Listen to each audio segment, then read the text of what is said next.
के हम लाल हैं, गर्व है हमको कि हाँ हम पाल हैं। गर्व है हमको कि हाँ हम पाल हैं। माता अहिल्याबाई के हम लाल हैं, गर्व है हमको कि हाँ हम पाल हैं। गडरिया समाज का नाम करो, होंगे कामयाब विश्वास करो, होंगे कामयाब विश्वास करो। गडरिया समाज की बात करो, होंगे कामयाब विश्वास करो। गडरिया समाज की बात करो।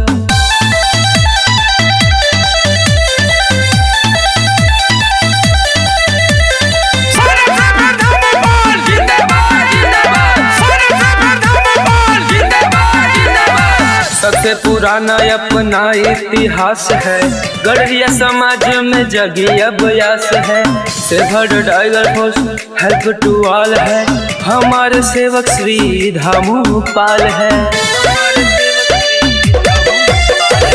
सबसे पुराना अपना इतिहास है, गडरिया समाज में जगी अभ्यास है।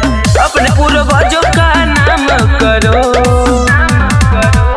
होंगे कामयाब विश्वास करो, होंगे कामयाब विश्वास करो। गडरिया समाज की बात करो, होंगे कामयाब विश्वास करो। गडरिया समाज की बात करो।